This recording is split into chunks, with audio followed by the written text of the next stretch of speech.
Welcome to Bit Boy Crypto, home of the BitSquad, the largest, we know is the greatest crypto community, all of the interwebs.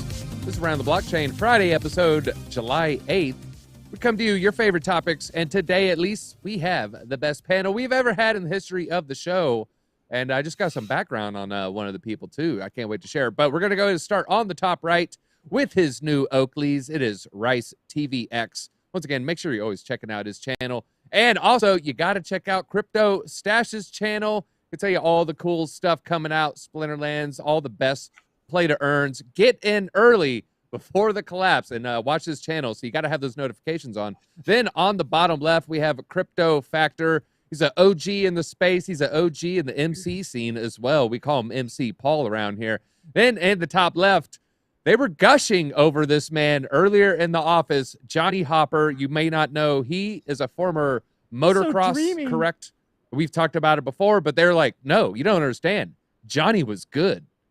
I thought Johnny be bad, but I guess Johnny was good the whole time. No, I sucked, and now I'm just a shit talker on the internet, so that's hey, he went from throttling the gas to just spewing hot air. But today we're going to be talking about June's jobs report and what it did. Hey, that one I pulled out of nowhere. Then also we're going to be talking about some crypto ethics, what it's going to do to the broader crypto economy, and huge outages in Canada and their financial system. Is this a hack? Is this cyber warfare? Can Bitcoin solve it? We're going to look into all that. But before we do, let's look at the markets and see how things are going. And I'm going to go ahead and refresh this because I almost don't believe my own eyes here. We are going up, everybody. And I wanted to point this out. The total market cap of the crypto is $963 billion. We're about 3% back from 1 trillion. So we're almost at $1 trillion. Bitcoin had a very green day yesterday, and yet still extending the gains up 1%, 21.8, almost at 22,000. Crypto Factor, I keep hearing about a scam pump. You know, we're gonna pump up to 24, 25, then we'll get that capitulation down. Maybe too many people were saying it. Some people are saying, no, we're going straight to 15. What are the markets telling you? Do you have any, idea what Bitcoin wants to do in this $18,000 to $22,000 range? I can tell you what we want Bitcoin to do. I don't know what Bitcoin wants to do. Look, Bitcoin is holding that 20K. It's holding it pretty impressively strong. We did dip down to the 17K level, but it's holding that 20K level. And as long as it holds that 20K level, there's no reason, or we shouldn't be saying that it has to go to 15K, has to go to 12K, has to go to 10K. It doesn't have to do anything. Now, if we do go down, we do break that 17.5K level, we might see a 15.6. I still think that we're not going to go much down lower than that. I know I'm the only one saying this. Doesn't really matter. If we continue to the upside from here, I wouldn't call it a scam pump. I don't like the terminology. Stock markets are going up as well. Things are being priced in as we speak. There's different variables out there. I do see 26K to 28K. We might even touch 29K because no one's expecting it, and we might go back down. Now, will we hold 20K again, though, or are we going to break 20K after that? Because for all we know, we might go, revisit that level, it will go back down, but because everyone's expecting it to go down, it just goes up. Now, another thing that a lot of people keep in mind, everyone says the markets never behaves the way you think, and it always does something different. And everyone is expecting for it to go to 10K or 8K because he has to overshoot the level that everyone's expecting. Well, what if it doesn't reach that level? It's the same thing as well, right? It could still get people surprised if it never reaches that level. So that's also a possibility that we have to see here. And until right now, we just have to, it's a wait and see mentality, look at different levels and play off them. Yeah, and one takeaway from that, I'm kind of want to agree with you with saying maybe 15.8 as low as we go. Everyone is now starting to say 11 to 13, including people, myself included, never would have said those numbers 2 months ago. Now they're very quickly saying, yeah, 11,000's on the table. So yeah, don't be surprised if it does not go that low. DZ, one more thing I need to add is everybody was shooting for 100K and we never reached 100K. I was actually saying 84K, by the way. We never reached that either. Yeah. But in the same philosophy, why can't that also reflect to the downside? Yeah, that's a good point. Why Good point. can't, Yeah. you Because know for what I every mean? one person saying, every 100 people saying 11, you might get that one person who says 3. And watch the morning stream. You can see one of the most famous bears in the space. Shout out to Savvy. But let's talk about that real quick, though. I want to shout out the 2 crypto super chats. Crypto Billy, follow NFT Alpha, best NFT review in crypto. Thank you, Billy. And we got a little DEEZY pump from Lucky's Thoughts. So thank you. Lost all my gains. Can't go to the gym. So that mean a lot. That mean a lot. All right, let's talk about the jobs report. Speaking of pumps, we got many, hey, great show. Used to be at least. Added a whole slew of jobs exceeding their expectations as well. The forecasters predicted about 270,000 jobs were going to be added. Ended up being 370, so well above expectations on where they wanted that to go. Hourly wages also gained on average 0.4% compared to expectations of 0.3. So a lot of positive growth here. Annual wage growth, top forecast 5.1 over 5.0, even though still lower than the CPI numbers coming back and the true inflation numbers coming back. So we're seeing that and might not be keeping up with inflation, but wages are definitely on the rise here. Now, Hopper, it's looking like maybe a stabilizing job market. We have about a robust economy in the job market that we've had pre-pandemic levels was 50-year lows on jobs. And right now, we're pretty close to that as far as, people actually looking for work. So really, really good rates with, the amount of people looking out there. But given all that, is this starting to change your mind on what the recession is, on the odds of a recession, on the odds of an economic downturn? Are you starting to feel a little hopium? I see you have a green background. Are you feeling bullish on the economy given this data? I'm a little bit bullish on short-term Bitcoin and stocks right now, but long-term, with CPI coming out, I believe it's like July 13th. I think we're going to continue the downtrend down because of inflation. Things are just getting really expensive. And truthfully, it's hard for me, here I'm being spectacle as far as when it comes to those numbers is I don't know, is these almost like the numbers for the election that we just count everything? Because if you go anywhere, everywhere says that they're hiring still, right? And then people aren't really wanting to work, because what the government did to stimulate the economy is they've got 3 little deals. Is they first lower interest rates. They did this because of the pandemic. Then they print more money, and then they give out all these welfare stimulants. And so people want to just stay home and just collect a check. I still feel like people are wanting still to just stay home, and people aren't really wanting to work that hard. So I think we're looking towards a year and a half of more of a bear market. I don't think we're going to see a big upside in everything until things start becoming a little bit more deflationary. I think that there's more pain involved going on here because truthfully, people, they don't change jobs, they change bosses. And I think pre-pandemic, I don't believe those numbers. It's hard for me to believe that, hey, it's now turning a curve and we're on the upside, just kind of like what Crypto Factor was talking about. I think we're going to see this relief rally, and then we're going to see capitulation down to around that $13,000 to $15,000 range and really shake out everybody, because I think the feds are going to raise interest rates by another 0.25 to 75, because currently interest rates on like a house right now are at 5.3 average, 5.3%. And this time last year, we were at 2.9, which was stimulating the economy. Everybody wanted to go out and buy assets. Well, right now, people are wanting to hold on to cash. So, no, I don't believe it. I think the recession, I think we're already kind of in a recession. Okay, really so they might be fudged. I would not doubt that. I wouldn't put that past anybody. Now, Stash, Hopper brought up a good point. There's still a lot of places hiring. There have been slowdowns in some of the tech sector, especially stocks that have been hit. Those companies slowed down. But as far as everyone that is looking for a job right now, it looks like the numbers are saying there are 2 job openings for every 1 person. Now, do you think that any of this is that wages can't keep up with inflation and people just don't want to do a hard task or a hard job if they don't really feel like they're being paid enough? They're not being paid for their effort. Is there going to be any kind of long tail risks from this or economic woes from this? Yeah, I think there's a couple factors that kind of come into play here when we talk about where we're at in the economy and what we're seeing. I think that, like what Johnny was saying, there are a couple of factors there about people kind of now being a little bit used to, like, hey, I'm just getting this free helicopter money, I'm just chilling, you know. But then I think there's also another factor out there of you know, kind of looking at, you know, what else is putting pressure on jobs. And I think we're seeing a lot more automation coming into play. And I know that this is not something they talk about a lot, but automation is putting more and more people out of work in general. And so I think you're right. I think we're seeing a lot of people like not really wanting to do specific jobs, but I think automation is also going to be a big factor. It's maybe not the biggest factor right now, but I think that will be a play here in the near future. I do feel like the current jobs numbers are not a really good indicator of like, oh, hey, everything's great, guys. There's nothing to worry about. The economy is amazing. You know, inflation, we're already tackling it. The jobs numbers show that, you know, everything is going to be great.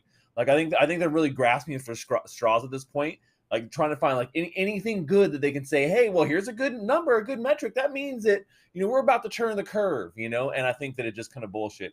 And we've seen some pretty poor leadership, I think, as well around surrounding these topics, you know. Obviously, I'm not like one of those people who's like, hey, you know, president, go fix this, or vice president, go out there and fix this. But in general, you know, just kind of like not the best leadership from you know, from people here in the United States, and then, you know, that extends to the Fed. And all right, well, you know, Rice, I mean, Stache is kind of bringing up a good point. They're painting this similar to the color of your background. They're painting this rosy picture, this nice idyllic world of with these numbers, and hey, everything is good. Do you think that they might continue that narrative and maybe only raise the interest rates 50 basis points versus the 75 or even the 100 that some people are forecasting along those lines? Like, hey, things are coming out better than we expected. Now we're just going to go up 0.5%. All great questions. I definitely feel that the Federal Reserve is going to do the 75-point basis hike that they've talked about. They're putting this out into the market, and the markets usually take this in and calculate that in with their forecasts. So I kind of feel like we're going in that manner. Plus, with inflation kind of getting out of control, they have to do things to combat inflation. But again, we're asking them to fix a problem that they have created. Now, the thing with the job report numbers that people need to realize is if you're not collecting unemployment or haven't notified the government that you're not working in some capacity, you're not even included in those figures. So these figures are completely manipulated, for one, just like everything else. So you have a lot of people whose houses went up in value due to the inflation. They think they've gotten more money. They become more wealthier. And some of those people have decided not to continue working or take some time off. There's been people who have made a lot of money in the stock markets and cryptocurrency. They're in the same position. But with the inflation going on, we're going to see. So we talked about the recession word. I feel that we are either in a recession or it's right around the corner. And it could get into a depressionary type situation versus a recession. We've seen the inverted yield curve happen. Every single time that takes place, it proves, and it's 100% indicator of a recession. But considering we've had so many recessions and so much liquidity and inflation put into the system by inflating everything, that we are at this point that I feel, and a lot of people have said from an economic point of view, that what we are going to experience is going to be far beyond what people experienced during the Great Depression back in the late 20s, early 30s. So people need to get prepared for that. But ultimately, all of these numbers are being manipulated. One of the biggest things that Federal Reserve is doing, along with central banks, is driving down with the deflationary actions that they're trying to do. It's also bringing down the price of assets and commodities. And it also brings down the stock market, the crypto market, and that allows for them to even manipulate these CPI numbers even further. So this is just manipulation upon manipulation upon manipulation, and we're just having faith that the people who caused the problem are going to fix it. No, that's a good point. And you know what? If housing were to crash, guess what would probably be weighted higher on that next CPI report? Oh, yeah, we've increased housing because housing. Yeah, all good points. And another super chat from Crypto Billy, the Maniac. Frankie Candles, 5:45 p.m. Eastern Standard Time. Make sure you check that out. Go ahead, Factor. Rice, as a contrarian, don't you think too many people are calling a depression? That's number one, I want to say. I don't think so, just because of the fact there's too many people that think it's going to happen. At least not now. Number two, I'm not saying no recession. Yes.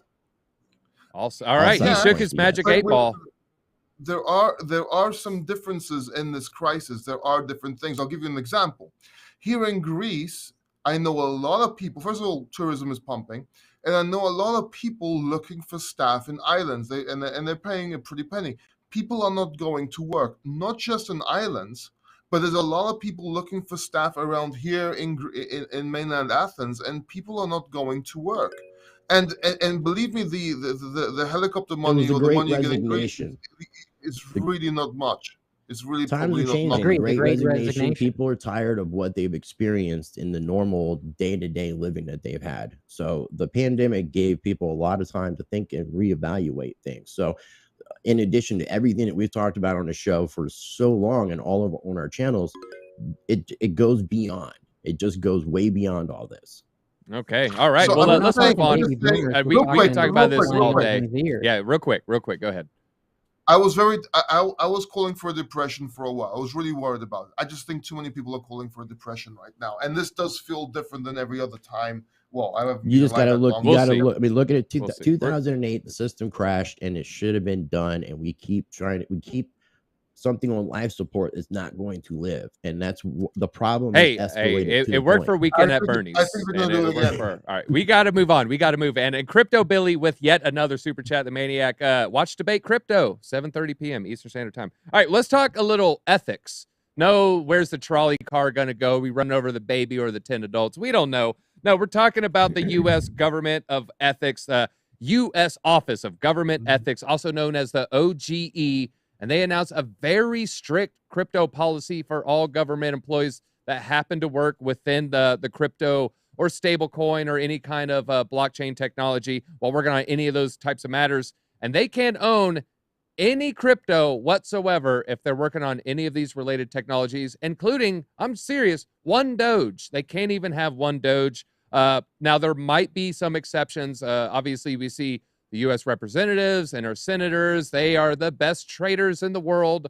Those exemptions would probably still hold. We're still waiting on that. But there are 2.8 million federal employees as of 2020. So we're not talking about, just a gas station amount of employees or even a smaller large corporation or even a large corporation.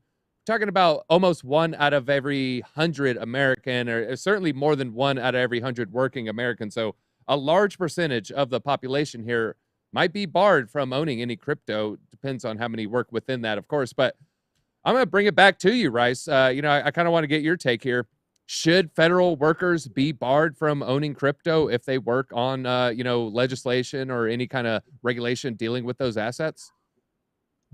Absolutely, 100%. I mean, it's taking advantage of insider information, and we've seen this already take place a lot of times within our political system. More recently, multiple Fed chairs, including Jerome Powell, different politicians like Nancy Pelosi and her husband, taking advantage of this information and utilizing it to their benefit. And when it comes to like the people that I even mentioned, these are individuals that are supposed to be acting in capacities of public servants. So it's not to get involved with the system so that they can enrich their pockets and create generational wealth. That's not the point of these public offices. These are public servants. So it's completely contrarian. Now, I do agree that they shouldn't be utilizing this inside information, but just the idea of government ethics in and of itself, to me, is an oxymoron. Okay. Now, Stache, let's take your take here. If you had to change the direction, would you make it less strict and maybe just some disclosure might be fine? Just disclose what you own, update monthly, quarterly, what have you.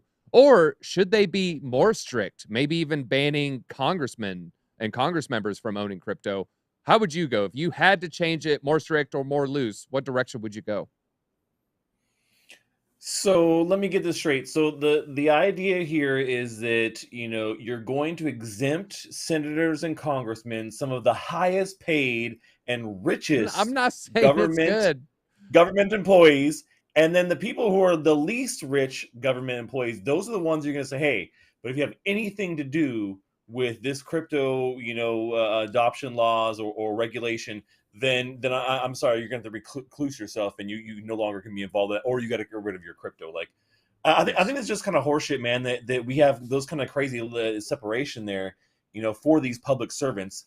I think that they also should be included in this as well, and include the Congress people. Yeah, there were some I very thought- bad things. And I It's not thought even that it typical. did, though. I thought It's not even personally it did typical. That's include what I'm all saying. of Like, that. this is not even a typical thing. When you look at like what they have with other industries, you don't see saying, oh, hey, if you have some sort of company that has something to do with this one thing, you can't be part of this. That happens all the time. You see people leaving, the public sector, and then going and working on some financial chair system, and you don't think that there's some kind of collusion going on back there, back and forth after they've left. I mean, it's kind of ridiculous the way that we, the laws we have and how little they're actually followed. Yeah, there's really egregious examples. One was as they're briefed on the pandemic, we had a congressperson buy a bunch of personal protection equipment, including body bags, and they profited off a body bag company pre-pandemic. So and maybe in the chat you can let us know who that congressperson was. I kind of want to recall that. There's definitely bad things. Now, on that note, Factor, what should the consequences be if you are found to be trading on some of this inside information? Currently, it's just like a slap on the wrist. I think you get a small fine or a reassignment. In Factorland, what would the punishment be? Hammurabi's code here. Well, number one, let me weigh two Satoshis here for a second, all puns intended. You're trying to ban, or you're banning congressmen from owning sound money. Forget about the other cryptocurrencies for a second. Like that's okay. This is maybe a bit of a stretch. So you're talking about DAI, DAI, to be clear. No, I'm talking about Bitcoin. Bitcoin. Bitcoin. Okay. Right. I was just wondering. Right. So my semi-maximalist self coming out here. How can you ban someone holding sound money? It's like saying you work for the U.S. government, you're not allowed to hold dollars. At least that's the way I'm seeing it, or the potential of that being one day the case. And number two is the only thing you're achieving here is a bunch of congressmen and people working there, getting family members to get private wallets and getting cryptocurrency off, not from exchanges and not going the route that they want to do. So I think it's pretty counterproductive to what they're trying to accomplish, because now if I want to buy Bitcoin or any other cryptocurrency, I'll just tell my family members, I'll do it privately, get a private wallet, and guess what? I'm going to be voting to happen for these kind of laws, in the future. So basically, they're making. I think it's bullish for cryptocurrency. I know it sounds weird, but in a way it is. They're not going to go to an exchange and buy it where they can be traced. They're going to be using. Factor, take this in consideration though. You're a politician and you're working on legislation, and you know that it's going to have a negative impact on the market. Let's use Bitcoin as an example, since we were talking about that. And then they're going to use that information and do leverage trading to short Bitcoin and actually profit from having that insider information. That's the kind of stuff. I don't think ownership would necessarily be the problem. It would be more, and maybe it would be, if you really get technical, but it's more how I explained it. Yeah. All right. Well, last question on this. Hold on. If you look at like ownership of this, as an asset, that think about the fact that, do you really want regulators or people that are trying to do some sort of regulation of this, knowing nothing about crypto and owning none of it? Yeah, that's a good point too. There's definitely multiple sides to this, but just we do got to move on. We're moving pretty late, but okay, it's a conflict of interest, everybody. Yeah. There's certainly a point to that. Like we do need to experience. All right, last question on this, Johnny. Are we just basically imagining, like all these rules are going to work? I mean, can you foresee? So they might use family members, intermediaries, small amounts in a Bitcoin ATM. Maybe they already have crypto in its secret wallets. I mean, is this actually going to stop anything? I'm going to try to take just a neutral position on this, because I see both. I see you don't want to have a surgeon that's only watched Greg's Anatomy operating on somebody, but then you don't want somebody going, hey, this is going to affect my wallet. We can't have this. I need to protect my family. But I do see that this is a new technology, so therefore we probably shouldn't use the old rules that have been effed up to begin with to try to dictate what the future is going to be. I would say maybe like they should do what like the IPO, the initial public offerings do for companies that just list, is they've got a 6-month hold before that they can sell to the open market. So if you have to disclose you own such amount of a coin that you're working on legislation, and then you're not allowed to buy or sell any of your holdings for the next year or something, I feel like that would be a way to kind of make both sides happy. Yeah, I would agree. All right, well, let's move on and talk about this outage that hit Canada today. They had a big information outage out, and it affected a lot of their communications with finances. I think a Tim Hortons, I think the chain of Tim Hortons was down. People couldn't do payments there. This was Rogers Communication, one of the largest telecommunication companies in the country. I think it's the largest in Ontario, and it's 10 million wireless customers, over millions of retail internet subscribers, and along with BCE and Thales, they make 90% of the market share in Canada. So very, not a small company here. And they had a bunch of Toronto Dominion Bank, Bank of Montreal, Royal Bank of Canada, all experiences outages. People couldn't use 911 calls in many places, including Ottawa and Toronto. So email money transfer service. A lot of things went down with this outage. The narrative hasn't been pinned down yet. Johnny, I'm going to bring it to you. You're the one with the we have some hot takes here, but when it comes to government, you're up there with Rice even. Do you think, you played it safe on the last one. I want you to maybe take a little risk here. Obviously, we're speculating. We don't know what happened here. Do you think this was operational, or were there some bad actors involved? You're talking about potentially a hack. Well, I mean, it is a single point of failure if there's somebody that owns 90% of the internet out there over there in Canada. So if you do a 51% attack, take over 51% of the network, you can move it down. You could stop payments. You could do all sorts of nasty things. That's why, I'm not for free healthcare and all this stuff. Like, that's why we're all here for Bitcoin, is we want everybody to have a vote in something. Like, look at what centralization has done for our, healthcare, right? When you were forced to buy it as opposed to it being on an open market, well, premiums just went through the roof and you're not allowed to do anything. Innovation and competition, breeds, makes things lower and competitive. And if they own 90% of the market, they could just be lazy and just say, hey, you're SOL because, hey, this is what you just have to deal with. There's no, you can't do anything else.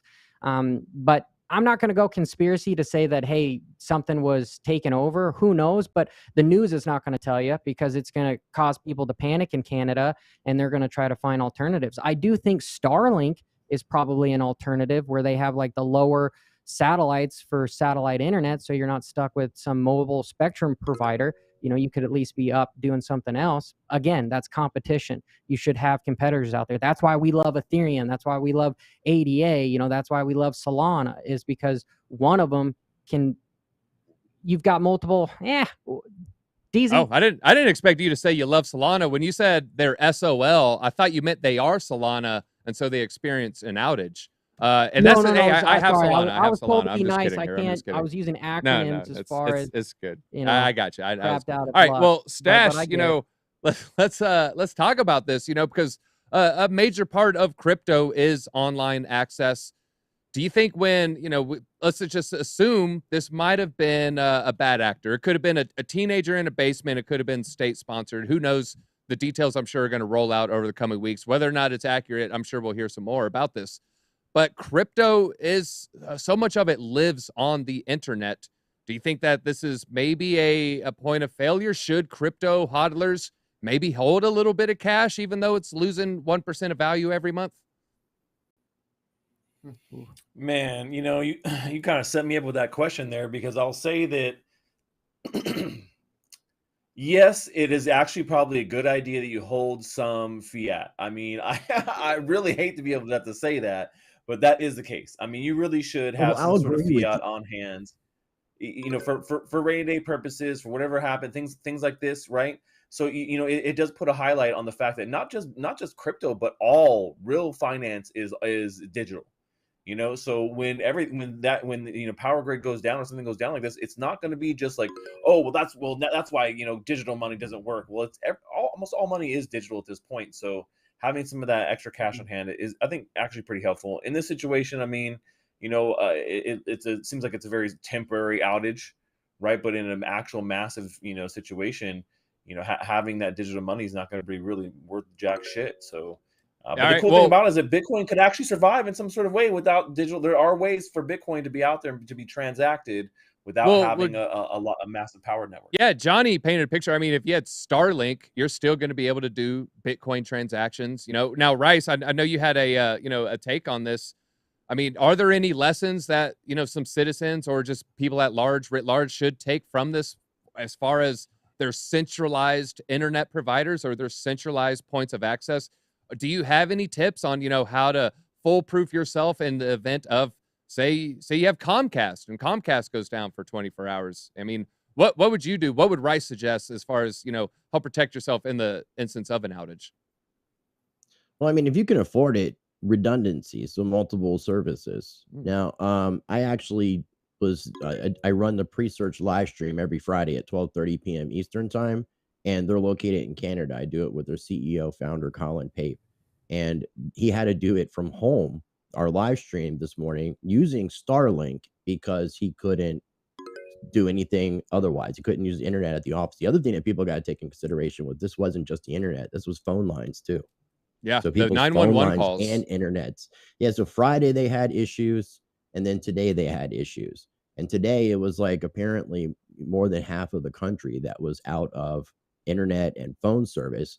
Like they couldn't even call people to anything. Like Colin was saying that people were actually coming to his house to communicate with him because there was no way of communicating because there was no phone and there was no internet service. So people had to go old school and go, you know, knock on somebody's door and do it peer to peer straight up. Now, if I'm putting my tinfoil hat on, though, I feel like there's a lot more to play with this. If there was an issue on Friday, that should have already been corrected, and there shouldn't have been an issue today. You know, we see a lot of the rhetoric that's been put out about cyber attacks, power grid takedowns, and we have that cyber polygon website that's going through scenarios and cases and how people can live through a situation like that. So I don't put it against the powers that be to be utilizing situations like this to test out how people are going to react and what's going to happen in general in their general day-to-day lives, losing phone and internet, which, you know, I've anytime I've lost internet, I've always had my phone, or it's never been both at the same time. So I can only imagine people who are addicted to social media and stuff, how that would even just affect people just on that level. So well, I think you brought up you brought up a good point, redundancy, and it doesn't have to be super expensive. I think there could be some cheaper options. You could get that cheap burner phone from Walmart. Make sure the phone card is different carrier than yourself. If you use Verizon, make sure they use AT&T, vice versa. So I think there are ways. Now, Crypto Factor, you're international.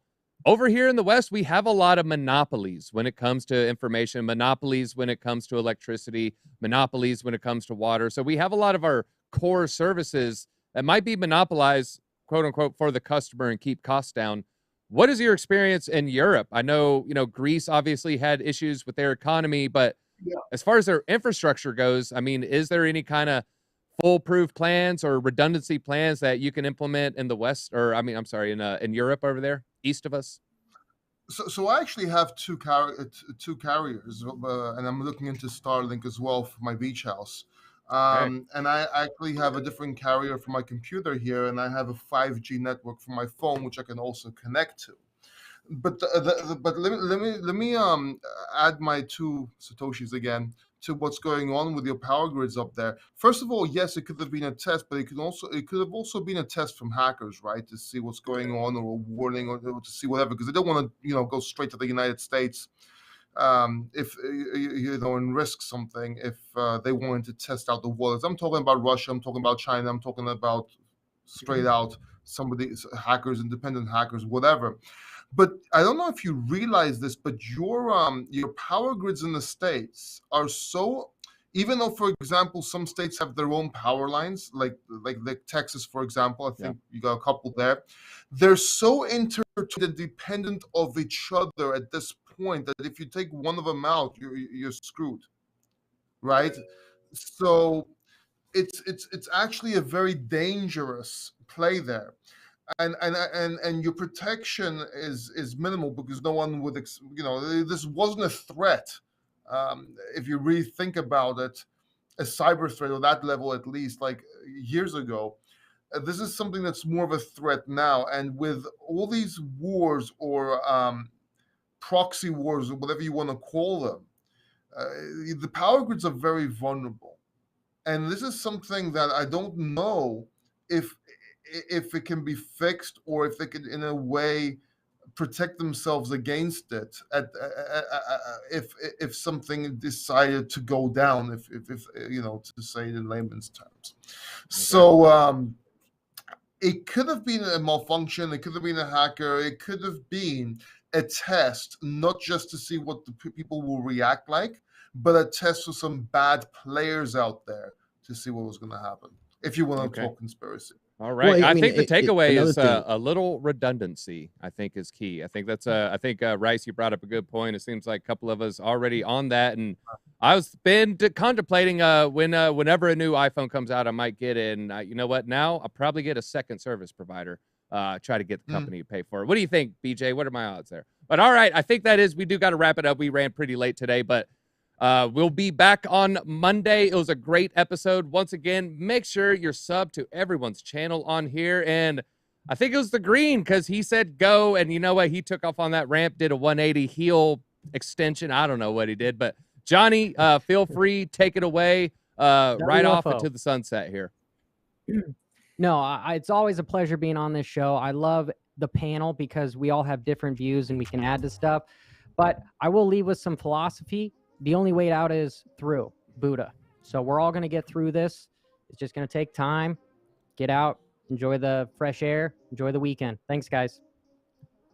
Love that, man. Yeah, I love that. All right, that is all we got time for today. And be safe this weekend. Be careful with your Satoshis and call your mom, tell you love her. That's all we got time for. Until next time, BitSquad. DEEZY out. Frank Live 545. Check out Meta Money. NFT out.